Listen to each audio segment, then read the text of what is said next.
Video കണ്ട വേഗം മാത്രം എന്റെ ഉപദ്രവിച്ചു.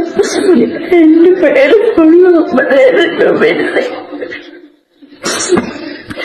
എന്നിട്ടായും കടിച്ചു പറിച്ചു. RJ ബിൻസി പെട്ടു. സ്വന്തം അനിയത്തിയോട് ചെയ്ത ഡൊമസ്റ്റിക് വയലൻസ് ആണ് എല്ലാത്തിനും കാരണം. അനിയത്തി മറിയ തന്നെ അവളുടെ ഇൻസ്റ്റഗ്രാമിൽ ഇട്ട പോസ്റ്റിലൂടെയാണ് ഇത് സംഭവം എല്ലാവരും അറിയുന്നത്. കാര്യം കൈവിട്ട് പോകുമെന്ന് അറിഞ്ഞപ്പോ സ്പോട്ടിൽ തന്നെ ഡിലീറ്റ് ചെയ്യും ചെയ്തിരിക്കുന്നു. പക്ഷെ വീഡിയോ നമ്മുടെ കയ്യിൽ കിട്ടിയിട്ടുണ്ട്. എന്തൊക്കെയാണെങ്കിൽ ഇന്നത്തെ വീഡിയോയില് RJ ബിൻസി പറഞ്ഞ കുറച്ച് കാര്യങ്ങളാണ്. അത് ഞാൻ അങ്ങനെയൊന്നും ചെയ്തിട്ടില്ല, പട്ടിയോ പൂച്ചയോ വല്ലതും കടിച്ചായിരിക്കും എന്നുള്ള ലെവലിലാണ് എക്സ്പ്ലനേഷൻ കൊടുത്തിരിക്കുന്നത്. പക്ഷെ സംഭവം കൈവിട്ട് പോയി. ഡൊമസ്റ്റിക് വയലൻസിന് കേസ് എടുക്കാൻ തന്നെ വകുപ്പുണ്ട് അതിൽ. ഇനി ആരാണ് RJ ബിൻസി, അവരുടെ അനിയത്തി ആരാണ് അറിയാത്തവർക്ക് വേണ്ടിയിട്ട് അവരുടെ 2-3 വീഡിയോ ഞാൻ എന്തായാലും പ്ലേ ചെയ്യാം. സത്യം പറഞ്ഞാൽ ഞാൻ അങ്ങനെ ആക്കാനൊന്നും പോകത്തില്ലായിരുന്നു. പക്ഷെ വീട്ടിലാരും ഇല്ല. അത് കാരണം എന്തെങ്കിലുമൊക്കെ കുരുത്തക്കേട് കാണിക്കണം. കുരുത്തക്കേട് അങ്ങ് കയറി അങ്ങ് കൊളത്തി. നിങ്ങൾ അങ്ങനെയൊക്കെ തന്നെയല്ലേ? വീട്ടിൽ അച്ഛനും അമ്മ ഇല്ലെങ്കിൽ ചേച്ചി അനിയത്തിക്കേട് കാണിക്കുന്ന കുരുത്തക്കേടുകൾ കാണില്ലേ? അതൊന്ന് കമന്റ് ചെയ്യണം കേട്ടോ. ഞാൻ എന്നെ കുറെ നേരം പോസ്റ്റ് ആക്കിയതിന്റെ ക്ഷീണം മാറ്റാനായിട്ട് മരി എനിക്ക് മാംഗോ ബൽബൊക്കെ വാങ്ങി തന്നെ കേട്ടോ. എനിക്ക് സാറേ ഭയങ്കര ഇഷ്ടമാണ്. എന്നിട്ട് നമ്മൾ ഇതൊക്കെ കഴിച്ച് നേരെ വീട്ടിലേക്ക് പോവാണ്. വീട്ടിൽ പോകുന്ന വഴിക്ക് തോട്ടുവക്കത്ത് വണ്ടിയൊക്കെ നിർത്തി കുറെ നേരം ഇരുന്ന് കത്തിയൊക്കെ വെച്ചേട്ടോ. എന്തായാലും ഇന്ന് ഇത്രേ ഉള്ളൂ. അപ്പൊ കമന്റ് ചെയ്യാൻ മറക്കണ്ട. Okay bye. എല്ലാവരും ഞങ്ങളുടെ യൂട്യൂബ് ചാനൽ ലൈക്ക് ചെയ്യണം. പക്ഷെ ഏറ്റവും കൂടുതൽ വന്നുകൊണ്ടിരിക്കുന്ന കമന്റ് എന്ന് പറയുന്നത് ഇത് അവരുടെ ഒരു പ്രാങ്ക് ആണെന്നാണ്. പക്ഷെ എങ്ങനെയാണോ ആ വീഡിയോ കണ്ടിട്ട് നമുക്ക് പറയാൻ പറ്റുന്നേ അതൊരു പ്രാങ്ക് ആണെന്ന്? അഭിനയത്തിനൊക്കെ ഒരു പരിധി ഇല്ലേ? പിന്നെ വീട്ടില് സിബ്ലിങ്സ് ആയിക്കോട്ടെ ഫ്രണ്ട്സ് ആയിക്കോട്ടെ നല്ല രീതിയിൽ വഴക്കൂടുന്ന ആൾക്കാരൊക്കെ ഉണ്ടാവും. പക്ഷെ അത് അതിര് കടന്നു പോയി കഴിഞ്ഞാൽ പിന്നെ നമ്മുടെ കയ്യിൽ നിൽക്കില്ല എന്നതിന്റെ ഒരു മെയിൻ ഉദാഹരണമാണിത്.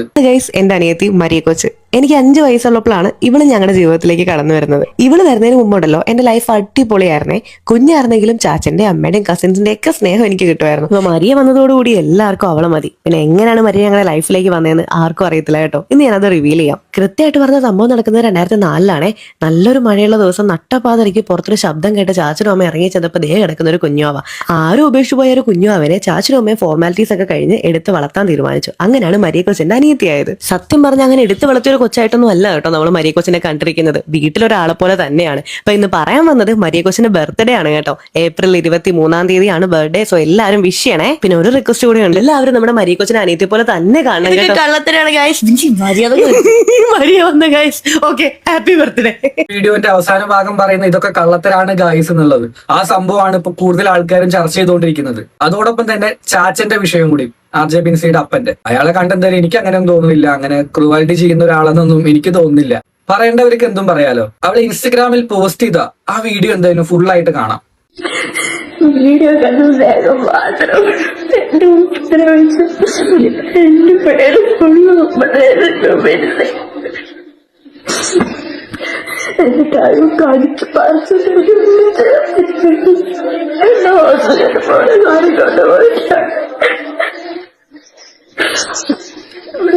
പതിനഞ്ച് സന്തോഷത്തിന്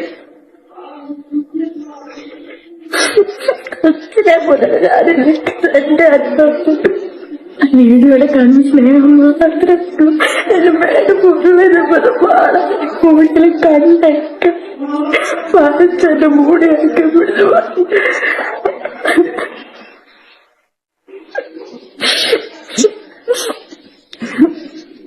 ആരും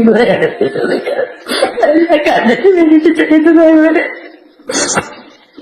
എന്തൊക്കെയാണെങ്കിൽ ആ കരച്ചിൽ കണ്ടിട്ട് എനിക്ക് തോന്നുന്നില്ല ഇതൊരു പ്രാങ്കിന് വേണ്ടി അവർ ചെയ്ത വീഡിയോ ആണ് എന്നുള്ളത്.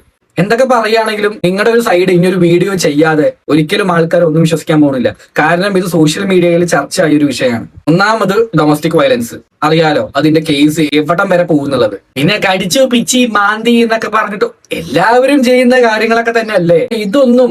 മറിയ ആ കുട്ടിയോടേക്ക് പറയാനുള്ളത് ഇങ്ങനത്തെ കാര്യങ്ങളൊന്നും സോഷ്യൽ മീഡിയയിൽ വന്ന് ഇടാതിരിക്കുക. ഇട്ട് കഴിഞ്ഞാൽ ഞങ്ങളെ പോലെ തന്നെയുള്ള കോണ്ടന്റ് ക്രിയേറ്റേഴ്സിനോ ട്രോളേഴ്സിനൊക്കെ അതൊരു കോണ്ടന്റ് ആയി മാറുകയാണ് ചെയ്യുന്നത്. നിങ്ങളുടെ ഫേസ് തന്നെയാണ് അവിടെ റിവീൽ ആവുന്നത്. സോ വീടിന്റെ ഉള്ളിൽ നടക്കുന്ന കാര്യങ്ങൾ മാക്സിമം അവിടെ തന്നെ അത് വെച്ച് ക്ലോസ് ചെയ്യാൻ നോക്കുക. എന്തിന് ഇങ്ങനെയൊക്കെ ഒരു വീഡിയോ ചെയ്യേണ്ട ആവശ്യമുള്ളത്? എല്ലാവർക്കും വേണ്ടത് എക്സ്ക്ലൂസീവ് കോണ്ടന്റ്സ് ആണ്. എല്ലാവരും അപ്പൊ അതിന്റെ പുറകെ തന്നെ പോവുള്ളൂ. ഇൻസ്റ്റാഗ്രാമത്തിന് അത്യാവശ്യം ഫോളോവേഴ്സും കാര്യങ്ങളൊക്കെ ഉണ്ടല്ലോ. അപ്പൊ വീഡിയോ കണ്ടുകൊണ്ടിരിക്കുന്ന ആൾക്കാരോട് എനിക്ക് ഒന്നേ പറയാനുള്ളൂ, ഇങ്ങനെ എന്തെങ്കിലുമൊക്കെ പേഴ്സണൽ ലൈഫിൽ സംഭവിക്കുകയാണെങ്കിൽ മുൻപും പിന്നും നോക്കാണ്ട് ഇങ്ങനെ വീഡിയോ ചെയ്തു കഴിഞ്ഞാൽ നാളെ നിങ്ങൾക്ക് തന്നെ നെഗറ്റീവായി ബാധിക്കുള്ളൂ. പിന്നെ വേണ്ടപ്പെട്ടവരാകുമ്പോൾ അടി കൂടും, സർവ്വസാധാരണം. അതൊന്നും ഇതേപോലെ പബ്ലിക് ആക്കാതിരിക്കുക, എനിക്ക് അത്രേ പറയാനുള്ളൂ. പിന്നീട് ബിൻസിനിട്ട പോസ്റ്റിന് താഴെ വന്ന കുറച്ച് കമന്റ്സുകളാണ്. കുറച്ച് കമന്റ്സ് വായിക്കാം.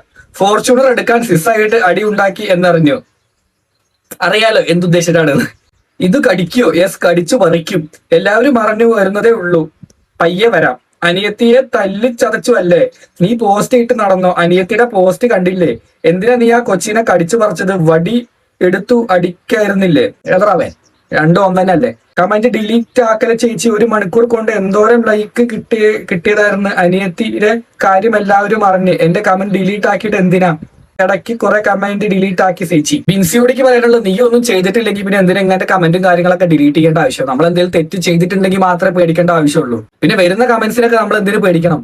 പറയുന്നവരോട് പറഞ്ഞോട്ടെ എന്ന് വിചാരിക്കണം, മാത്രമേ ഉള്ളൂ. വീട്ടിൽ പട്ടിയുണ്ട്, അത് കടിച്ചതാകും, റീച്ചിനായി ഒത്തുകളിച്ചതല്ല. സൈബർ ഇടങ്ങളിലെ കള്ളപ്രചാരണങ്ങൾക്ക് മറുപടിയുമായി RJ ബിൻസി. പട്ടി അടിച്ച എത്രത്തോളം അതിൽ ആളുണ്ടാവും എന്നുള്ള കാര്യങ്ങളൊക്കെ ബുദ്ധിയുള്ള ഒരു മനുഷ്യനെ കണ്ടറിയാവുന്നുള്ളൂ. ആ വീഡിയോ ഒന്ന് ബാക്ക് അടിച്ചിട്ട് പോയി കണ്ടു നോക്കൂ. പട്ടി അടിച്ചതാണോ അതോ RJ ബിൻസി അടിച്ചതാണോ എന്നുള്ളതൊക്കെ. ട്രോളന്മാരെ പറ്റി പിന്നെ പറയേണ്ട ആവശ്യമില്ലല്ലോ. കിട്ടിയ അവസരം നല്ല രീതിയിൽ മുതലെടുത്തു. ഇവരുടെ മുമ്പ് ചെയ്തൊരു വീഡിയോ ആണ് ഇപ്പൊ വൈറലാവുന്നത്. ഇന്നലെ ഒരു വീഡിയോ വൈറലായില്ലേ? ആ പുള്ളിയുടെ വീട് ഇതാണോ? ഇന്നലെ രാത്രി ഇട്ട വീഡിയോ ആണോ? ഇന്നലെ ഇട്ട വീഡിയോ അത് വൈറലായ 1 മില്യൺ അടിച്ചു. 1 മില്യനാ? ആ അത് ഞാനത് അത് ചേട്ടാ 1 മില്യൺ അടിച്ചു കഴിഞ്ഞു, വൈറലാവും ചെയ്തു. ഇനി പറഞ്ഞിട്ട് കാര്യമില്ല.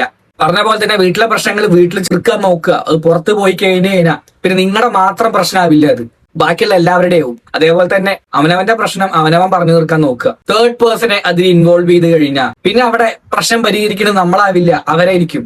തേർഡ് പേഴ്സൺ ഉദ്ദേശം മനസ്സിലായില്ല, മൂന്നാമതൊരാളേനെ. എന്റെ ചെറിയൊരു സംശയം, ഒരു 2% സംശയമാണ്. ഇനി അനിയത്തി എങ്ങാനും ബിഗ് ബോസിൽ കയറ്റി വിടാനുള്ള പ്ലാൻ ആണോ? ആയിരിക്കില്ല, എന്തേലും ആവട്ടെ. എന്തായാലും ഇത്രയും കണ്ട ശേഷം നിങ്ങൾക്ക് തോന്നുന്ന അഭിപ്രായങ്ങൾ എന്തായാലും കമന്റ് ബോക്സിൽ പറയുക. തീർച്ചയായിട്ടും നമുക്ക് അടുത്ത ടോപ്പിക്കായിട്ട് കാണാം. ബൈ.